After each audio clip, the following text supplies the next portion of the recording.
ఓం నమ శివాయ. అందరికీ నమస్కారం అండి. ఈరోజు మనం ఈ వీడియోలో ఫిబ్రవరి 12న మాఘ పౌర్ణమి స్నాన ముహూర్తం, పూజా విధానంతో పాటు పాటించవలసిన పరిహారాలు ఏంటనేది ఈ వీడియోలో పూర్తిగా తెలుసుకుందాం. వీడియోని ఎక్కడా స్కిప్ చేయకుండా చివరి వరకు చూడండి. అప్పుడే మీకు మొత్తం అర్థమవుతుంది. అలాగే మొదటిసారి మా ఛానల్ చూస్తున్నట్లయితే మా ఛానల్ని సబ్స్క్రైబ్ చేసుకోండి. ఇక వివరాల్లోకి వెళ్తే మాఘ పౌర్ణమి ఈ సంవత్సరం 2025లో ఫిబ్రవరి 12వ తారీఖు వచ్చింది. ఈ ఏడాది పొడవునా వచ్చే 12 పౌర్ణమిలో మాఘ పౌర్ణమికి విశేష ప్రాముఖ్యత ఉంది. ఈరోజు విష్ణువుకు మహాలక్ష్మీదేవికి అంకితం చేయబడింది. ఈ రోజున పవిత్ర నదుల్లో స్నానాలు, దాన ధర్మాలు, ఆరాధనలు విశేష ప్రాముఖ్యత ఉంది. ఏడాది పొడవునా వచ్చే 12 పౌర్ణమిలో మాఘ పౌర్ణమికు ప్రత్యేక ప్రాముఖ్యత ఉంది. ఈరోజు విష్ణువుకు మహాలక్ష్మీదేవికి అంకితం చేయబడింది. ఈ రోజున పవిత్ర నదిలో స్నానాలు, దాన ధర్మాలు, ఆరాధనలు విశేష ప్రాముఖ్యత ఉంది. ఈ ఏడాది ఫిబ్రవరి 12న మాఘ పౌర్ణమి జరుపుకుంటున్నారు. సూర్యుడు మకర రాశిలో, బృహస్పతి వృషభ రాశిలో ఉన్నప్పుడు అమృత స్నానం ఏర్పడుతుందని జ్యోతిష్యుడు చెప్తున్నారు. ఈసారి ఫిబ్రవరి 12న సూర్యుడు కుంభరాశిలో ఉంటాడు. కాబట్టి ఈసారి సాధారణ స్నానం మాత్రమే ఉంటుంది. స్నానానికి బ్రహ్మముహూర్తం ఉదయం 5 గంటల నుండి 6 గంటల వరకు ఉంటుంది. సాయంత్రం 5 గంటల నుండి 7:35 వరకు అమృతకాలం ఉంటుంది. హిందూ మతంలో మాఘమాసంలోని పౌర్ణమికు ప్రత్యేకత ఉంది. మాఘ పౌర్ణమి నాడు స్నానం, దానం, జపం, తర్పణాలకు విశేష ప్రాముఖ్యత ఉంది. ఈ రోజున సూర్యోదయానికి ముందే పవిత్ర నదుల్లో స్నానాలు చేస్తే పాపాలు అన్నీ కూడా పోయి మోక్షం లభిస్తుంది. ఈ రోజున విష్ణువు హనుమంతుని పూజించడంతో పాటు చంద్రుణ్ణి పూజించి ఉపవాసం ఉండాలి. దాన ధర్మాలు చేయడం, పేదలకు అన్నం పెట్టడం ద్వారా పుణ్యం లభిస్తుంది.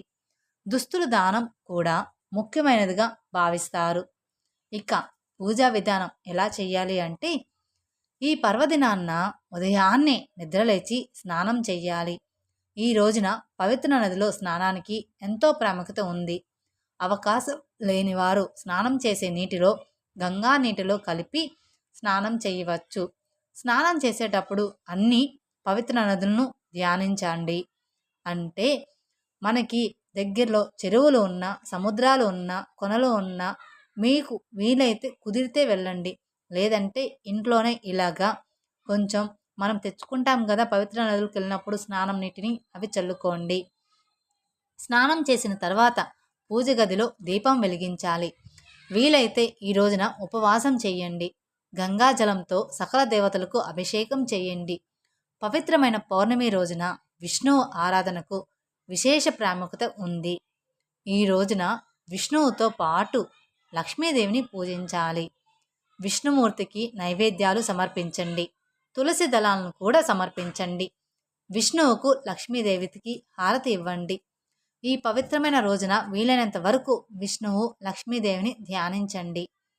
పౌర్ణమి నాడు చంద్రుణ్ణి ఆరాధనకు కూడా విశేష ప్రాముఖ్యత ఉంది.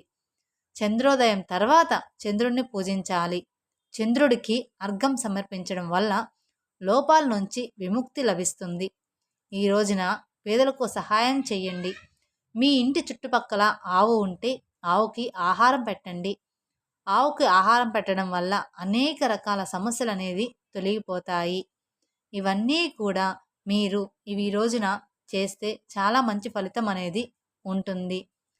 అలాగే తెలుగు నెలలో ప్రతి నెలకు ఒక ప్రత్యేకత ఉంది. కార్తీక మొత్తం దీపారాధనకు ప్రసిద్ధి అయితే మాఘమాసం మొత్తం పవిత్ర స్నానాలకు ప్రసిద్ధి. నెల మొత్తం మీద పౌర్ణమి మరింత ప్రత్యేకం.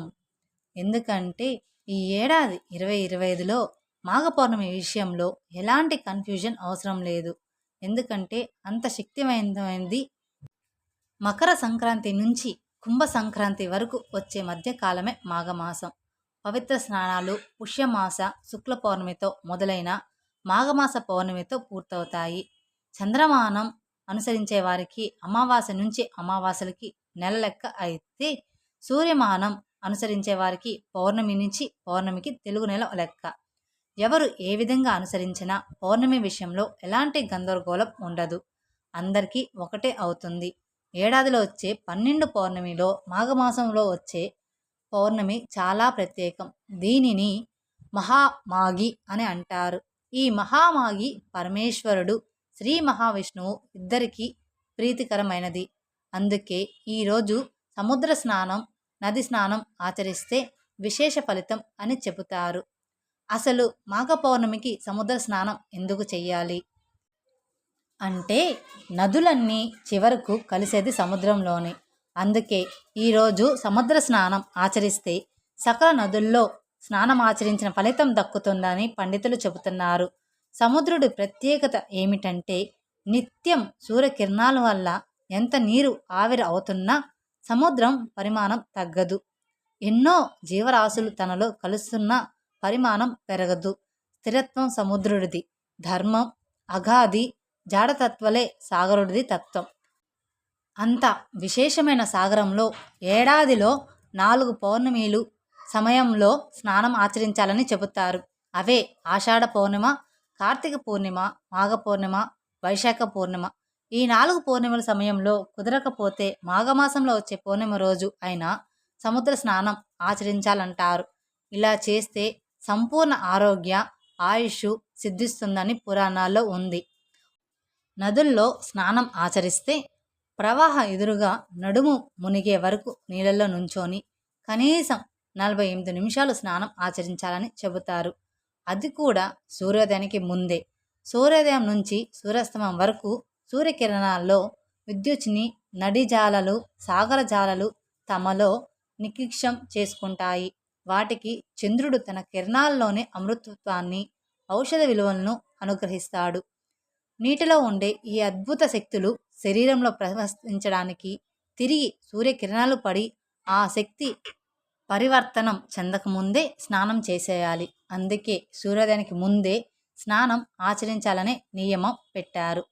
సముద్రం నదుల్లో స్నానం ఆచరించే అవకాశం లేకపోతే మీకు సమీపంలో ఉండే బావులు, చెరువు, బోర్లు దగ్గరైన సూర్యోదయానికి ముందే స్నానాన్ని ఆచరించాలి. గోదావరి, సరస్వతి, నర్మద, సింధు, కావేరి జలయం సన్నిధం కొరకు ఈ మంత్రం జపిస్తే ఆయా నదుల్లో స్నానం ఆచరించిన ఫలితం లభిస్తుందని పండితులు చెబుతున్నారు. మాఘమాసం మొత్తం పుణ్య స్నానాలు చేయలేని వారు నెలలో చివరి 3 రోజులు అయినా ఈ నియమం పాటించాలంటారు. ఈ 3 రోజులను అంతా పుష్కరిణి స్నానాలు అంటారు. సాధారణ స్నానం శరీర మలినాన్ని పోగొడితే మాఘమాసంలో స్నానం మనసులో మలినాన్ని పోగొడుతుంది అని చెప్తారు. దుఃఖం, దరిద్రం, పాపం నశించడానికి ఈ పవిత్ర స్నానం చేస్తున్నానని అర్థం. ఓ గోవింద, అచ్యుత, మాధవ, ఈ స్నానానికి తగిన ఫలితం అనుగ్రహించు అని మంత్రాన్ని జపించాలి.